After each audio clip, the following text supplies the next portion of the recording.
김대호 TV의 2022년 33회 공인중개사시험 공법 42번을 풉니다. 국토계획 및 이용에 관한 법률상 개발행위 허가에 관한 설명으로 옳은 것, 국토계획 및 이용에 관한 법률에 개발행위 허가에 관한 사항이 내용이 아주 많고 외울 것도 많습니다. 반드시 매년 나오기 때문에 숙지하시기 바랍니다. 국토계획 및 이용에 관한 법률에 의해서 개발행위를 하려면 지방자치단체에 반드시 허가를 받아야 되는데, 허가를 받아야 할 사항이 있고 허가를 받지 않고 개발행위를 할 수 있는 사항이 있습니다. 일단 이걸 먼저 구별하셔야죠. 허가를 받아야 될 사항은 건축물을 건축한다든가, 공작물을 설치한다든가, 또는 공유수면 매립, 토지 형질 변경, 지목 변경을 수반한 경장을 위한 형질 변경, 절토, 송토를 수반하는 형질 변경, 이것은 허가를 받아야 됩니다.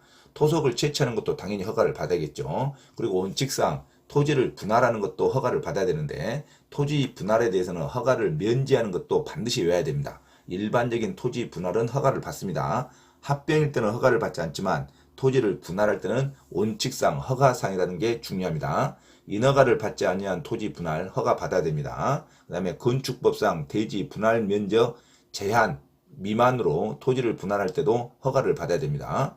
그리고 나서 비닐하우스 설치하는 것은 농림지역에서 비닐하우스 설치는 허가를 받지 않지만 자연환경 보전지역에서 농림어업용 비닐하우스를 설치할 때는 허가를 받아야 됩니다. 자연환경 보전지역에서 비닐하우스 설치는 허가를 받아야 되고, 그 다음에 어떤 지역에서든 육상의류양식장을 하려는 허가를 받아야 됩니다. 육상의류양식장은 폐수가 많이 나오죠. 그래서 육상의류양식장을 하려면 반드시 허가를 받아야 된다는 것.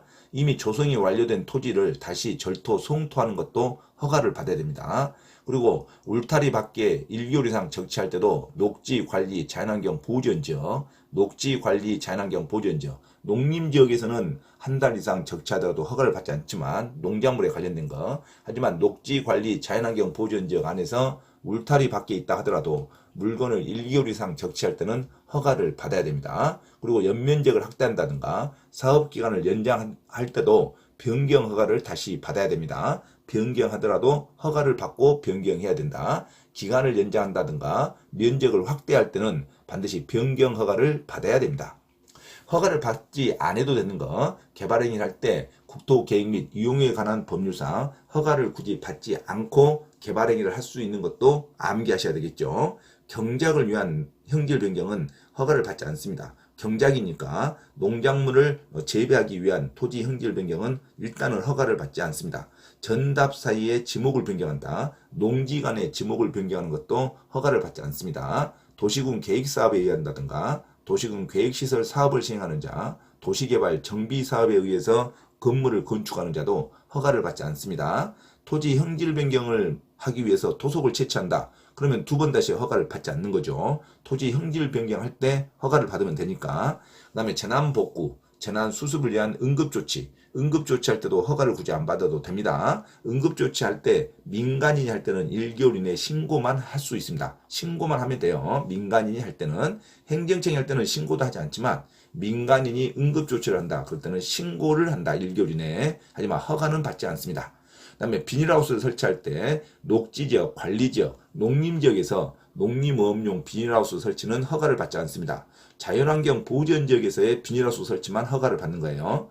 조성이 완료된 기존 대지에 절토, 송토는 허가를 받지만 토지 형질 변경은 허가를 받지 않는다. 그 농림지역 안에서 울타리 밖의 토지에 1개월 이상 적치하는 것도 굳이 허가를 받지 않는다. 자, 이런 것이 대부분의 허가를 받지 않는 걸로 가장 자주 나오는 문제입니다. 경작을 위한다든가 전답 사이에 지목을 변경한다든가 공공계획사업이라든가 도시계획사업, 도시계획시설사업, 도시개발사업, 정비사업에 의해서 건물을 건축할 때는 그 해당하는 법률에 인허가를 받는 거지. 자, 국토계획 및 이용에 관한 법률상 허가를 따로 받지는 않습니다. 재난복구, 재난수습을 위한 농지조치, 응급조치도 허가를 받지 않습니다. 자, 이런 거 비닐하우스 설치할 때 녹지관리, 농림지역에서 비닐하우스 설치하는 것도 허가를 받지 않는다. 농림지역 안에서 울타리 밖의 토지에 1개월 이상 적치할 때도 허가를 받지 않습니다.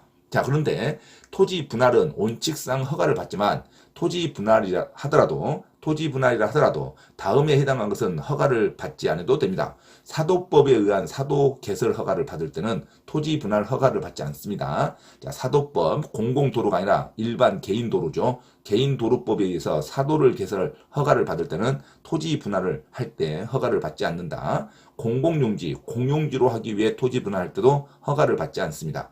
행정재산 중 용도 폐기되는 부분 분할할 때도 허가를 받지 않고 일반 재산을 매각하기 위해서 토지 분할할 때도 허가를 받지 않습니다.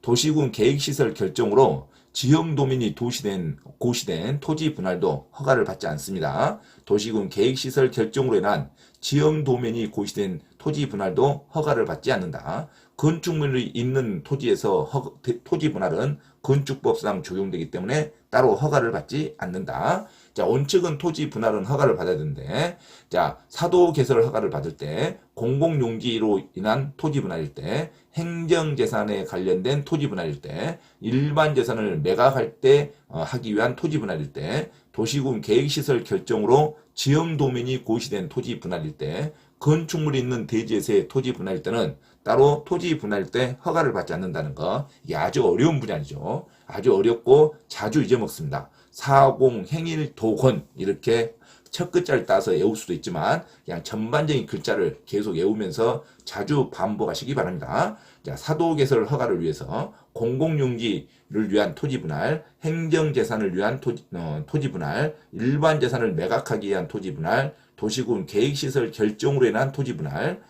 기존에 건축물이 있는 토지에서의 토지 분할은 따로 토지 분할에 관련된 개발행위 허가를 받지 않는다. 이게 중요하죠.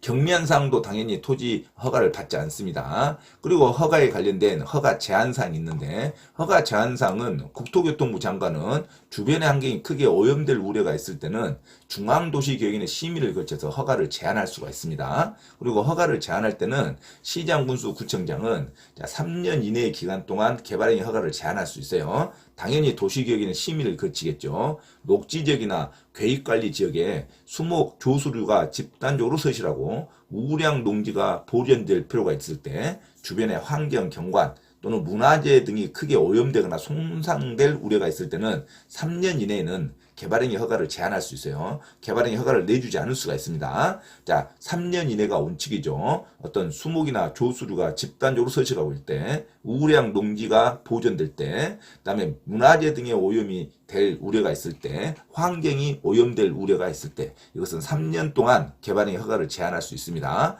그런데 도시계획 심의를 거치지 않고 추가로 2년 동안 추가로 연장해서 허가를 제한할 수 있어요. 최장 5년 동안 허가를 제한할 수 있는 게 용도지역, 용도지구, 용도구역의 변경이 예상되는 거라든가 지구 단위 계획구역으로 이미 지정됐다든가 기반시설 부담구역으로 이미 지정된 구역은 2년간 추가해서 최장 5년간 개발행위 허가를 따로 제한할 수 있습니다. 이때 2년은 다시 도시계획위원회 심의를 거치지 않습니다. 자, 이게 아주 중요하죠. 그리고 토지 분할할 때 준공검사를 하는데 준공검사도 받지 않는 어떤 행위가 있습니다. 공사를 하지 않을 때는 준공검사를 굳이 받지 않겠죠. 자, 준공검사를 면제하는 개발행위 허가가 있습니다. 토지 분할은 토목공사가 아니죠. 토지를 분할하는 거죠. 지목법상 그냥 토지만 분할하는 겁니다. 그래서 형질 변경을 하지 않는 단순한 토지 분할은 개발행위 허가를 받은 자가 개발행위 허가를 마쳤을 때 토지 분할을 다 했을 때 따로 준공검사를 하지 않습니다. 당연히 건축법상 건축물 건축에 대해서 개발행위 허가를 받은 자는 건축법상 사용 승인만 받으면 되죠. 그래서 따로 준공검사를 받지 않습니다. 녹지관리 자연환경 보전지역 내에서 울타리 밖에 물건을 1개월 이상 적치할 때도 따로 준공검사 받지 않죠. 자, 준공검사라는 것은 공사를 했을 때 받는 것이라고 생각하시면 됩니다. 당연히 토지 형질 변경에 의한 허가는 준공검사를 받아야겠죠. 하지만 토지 분할에 의한 개발행위 허가를 받을 때는 따로 준공검사를 받지 않는다. 건축물 건축에 의해서 개발행위 허가를 받은 자도 따로 준공검사를 받지 않는다.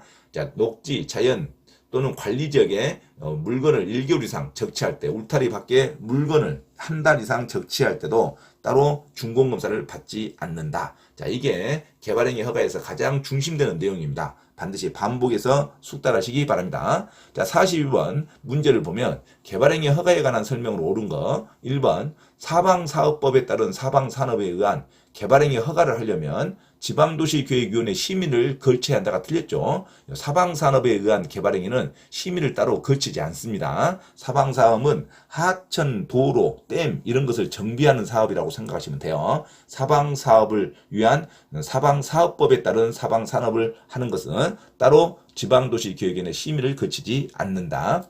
2번 토지 일부가 도시군 계획시설로 지역도면 고시가 된 당해 토지의 분할은 개발행위 허가를 받아야 한다. 이것도 틀렸죠. 도시군 계획시설로 인한 지역도면 고시가 됐을 때의 토지 분할은 따로 허가를 받지 않습니다. 원래의 토지 분할은 허가를 받는데 사도 개설이 허가됐다든가 공공용지로 분할한다든가 행정재산을 분할한다든가 도시군 계획시설 결정에 의한 토지 분할은 따로 토지 분할을 할지라도 허가를 받지 않는다. 허가를 받지 않습니다.